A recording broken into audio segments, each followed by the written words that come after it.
نکاح سے پہلے چند باتوں میں بتا دوں آپ حضرات کو نکاح کے متعلق۔ اللہ کے رسول صلی اللہ علیہ وسلم نے ارشاد فرمایا تم سب میں بہتر وہ لوگ ہیں جن کے اخلاق اچھے ہیں، اور آپ صلی اللہ علیہ وسلم نے یہ بھی ارشاد فرمایا تم سب میں بہتر وہ لوگ ہیں جو اپنی فیملی کے ساتھ یعنی اپنی گھرانے کی عورتوں کے ساتھ بہتر سلوک کریں، اور آپ صلی اللہ علیہ وسلم نے یہ بھی ارشاد فرمایا میں تم سب میں زیادہ اپنی فیملی کے ساتھ اچھا سلوک کرنے والا ہوں۔ حضرت عائشہ رضی اللہ تعالی عنہا فرماتی ہیں کہ اللہ کے رسول صلی اللہ علیہ وسلم نے گھر کے اندر کبھی کسی خاتون کو نہیں ڈانٹا۔ یہ اندر کی رپورٹ حضرت عائشہ رضی اللہ تعالی عنہا جو ہماری ماں ہے اور اللہ کے نبی صلی اللہ علیہ وسلم کی بیوی ہیں وہ پیش کر رہی ہیں، یہ اندر کی رپورٹ ہے۔ باہر کی رپورٹ حضرت انس بن مالک رضی اللہ تعالی عنہ صحابی ہیں، وہ فرماتے ہیں کہ میں 10 سال نبی صلی اللہ علیہ وسلم کی خدمت میں مسلسل رہا، لیکن کبھی مجھ سے اللہ کے رسول صلی اللہ علیہ وسلم نے یہ نہیں فرمایا اے انس تم نے یہ کام ایسا کیوں کیا، ایسا کیوں نہیں کیا۔ 10 سال کا عرصہ کتنا لمبا ہوتا ہے۔ یہ ہیں ہمارے نبی کے اخلاق۔ اللہ سے دعا کریں اللہ ہمیں بھی وہی اخلاق نصیب فرمائے۔ آمین۔ یہ اخلاق والی حدیث میں نے آپ حضرات کے سامنے اس لیے پیش کی ہے کہ یہ رشتہ جو ہے نا اخلاق سے چلے گا۔ ایک حدیث میں آتا ہے اللہ کے رسول صلی اللہ علیہ وسلم نے ارشاد یہ لفافہ بھی دینا، اللہ کے رسول صلی اللہ علیہ وسلم نے ارشاد فرمایا جس کے 3 بچی ہوں یا 4 بچی ہوں یا 2 بچی ہوں یا 1 بچی ہو، وہ ان کی تعلیم و تربیت کر کے نکاح کر دے تو قیامت کے دن جنت میں میرے پڑوس میں اس طرح رہے گا جیسے یہ 2 انگلیاں برابر برابر ہیں۔ بچوں کی پرورش کرنے پر اللہ کے نبی صلی اللہ علیہ وسلم کی پڑوس میں VIP جنت میں آپ کو اللہ جگہ عطا فرمائے گا۔ آج بچی پیدا ہوتی ہے تو ہم ماتم کرتے ہیں، بچہ پیدا ہوتا ہے تو خوشیاں مناتے ہیں، یہ غلط بات ہے۔ حدیث پاک میں آتا ہے بچی پیدا ہوتی ہے تو 10 رحمت لے کر آتی ہے، گھر کے اندر 10 رحمت آتی ہیں۔ ایک رحمت کی برکت اتنی ہے کہ زمین اور آسمان کی خلائیں جتنی بھی ہیں امن سے بھر دے، برکت سے بھر دے۔ تو بچی 10 رحمت لے کر آتی ہے۔ بچہ جب پیدا ہو رہا ہے تو ایک رحمت آتی ہے، اور آپ نے یہ محسوس کیا ہوگا بچیاں بچوں کے بنسبت زیادہ فرما بردار ہوتی ہیں اپنے گھر والوں کی، اپنے شوہر کی، اپنے ماں باپ کی، اور بچی قربانی دے کر جاتی ہے، بچہ قربانی دے کر نہیں جاتا۔ اب 18 سال 22 سال 25 سال بچی اپنے ماں باپ کے ساتھ رہی، والدین نے رشتہ کر دیا، اب شوہر کے ساتھ جانے کے لیے بیچاری منع نہیں کر سکتی۔ یہ ہے اللہ نے ان کے اندر فرما برداری کا مادہ رکھا ہے۔ کوئی بچہ 10 دن کسی کے گھر میں نہیں رہ سکتا تو بچی قربانی دے کر جاتی ہے۔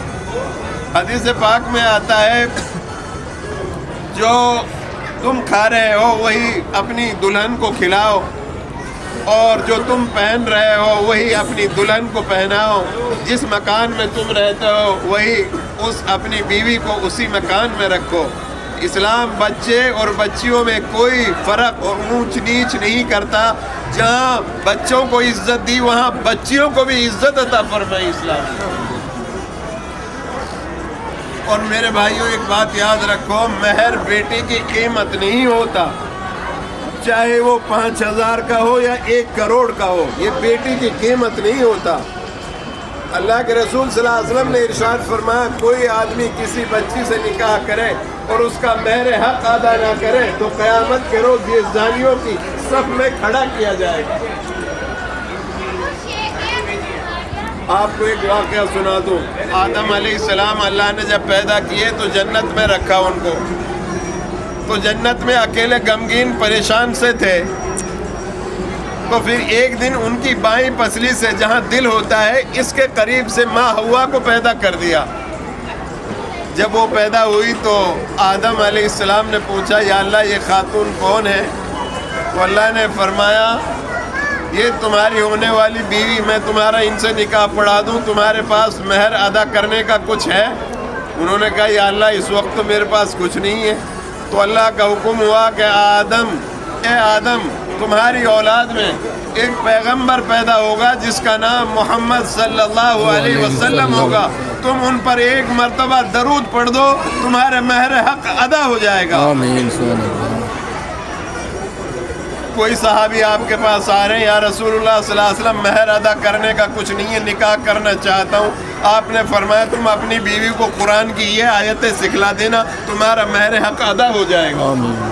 مہر آسان رکھے جائیں اور اس پر جو ہے اختلافات پیدا نہ کیے جائیں۔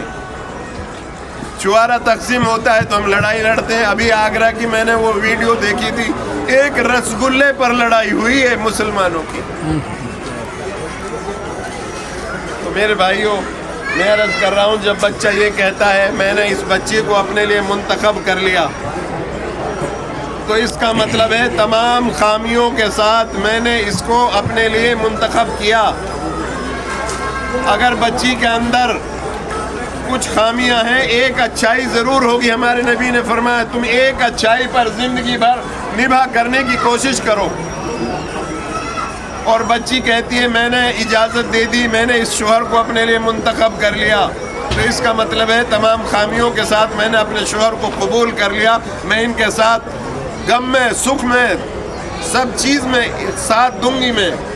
اور بچے کو چاہیے بچی کے ماں باپ کی وہی عزت اور احترام کرے جو اپنے ماں باپ کی عزت اور اکرام کرتا ہے، اور بچی کو بھی چاہیے بچے کے والدین کی وہی عزت اور اکرام کرے جو اپنے ماں باپ کی عزت اور اکرام کرتا ہے۔ تو یہ خاندان خوشگوار خاندان وجود میں آئے گا، اور یہ جنت، یہ گھر جو ہے جنت کا ایک نشان بن جائے گا، نیک صالح اولاد وجود میں آئے گی۔ اللہ کے رسول صلی اللہ علیہ وسلم نے ارشاد فرمایا کوئی آدمی اس لیے نکاح